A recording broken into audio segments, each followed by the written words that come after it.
Okay, so let's picture this. You see these videos online, right? A sanctuary just full of rescued foxes, loads of them playing around. Yeah, like those viral clips. Exactly. And right in the middle is Mikayla Raines. She founded Save a Fox Rescue, only 29.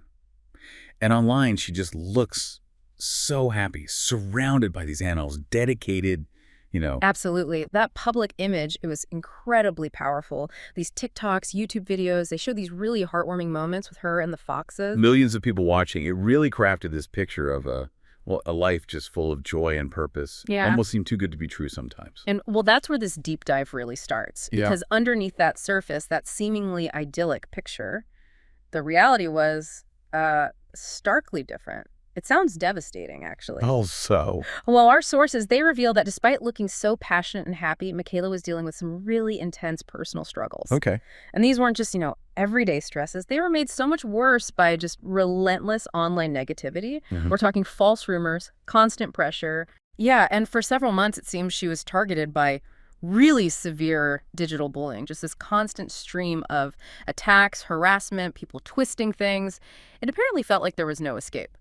That's awful. So the public saw this beacon of light, this passion project. Right. But her husband, Ethan, he later shared what was really going on behind the scenes, didn't he? He did. And his account paints a much darker picture. He talked about these profound private battles she was fighting. Battles like. Well, compounded by depression and also, significantly, autism, which, can make the sensory overload and social scrutiny of online life incredibly difficult to handle, and just sheer emotional exhaustion from it all. Yeah, I can only imagine. It's just heartbreaking when you read what she apparently told him. Just raw. Like, how long do I have to endure this? I'm constantly being attacked. I don't have the strength anymore.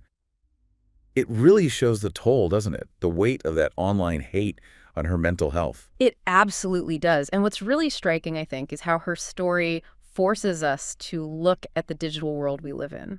How do you mean? Well, the very platforms that let her share her amazing work, her passion, they also became the channels for this targeted cruelty.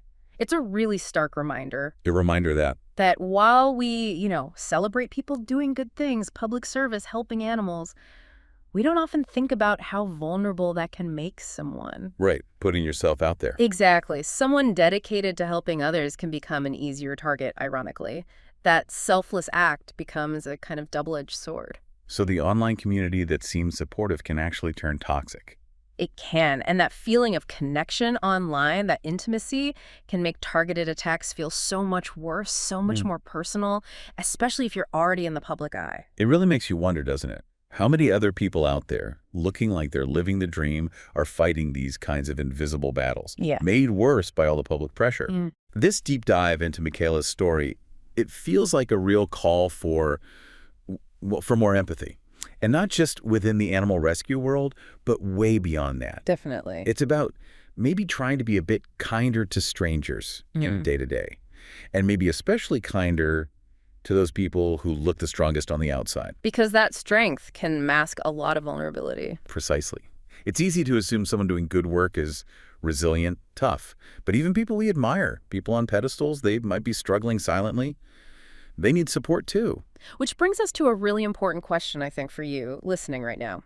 In this world where public figures, especially the ones trying to do good, are so exposed to scrutiny, so much negativity, what's your role? What's our role collectively in trying to foster environments that are actually supportive, that offer understanding? How do we make sure people working tirelessly for others get the same kindness back? Exactly.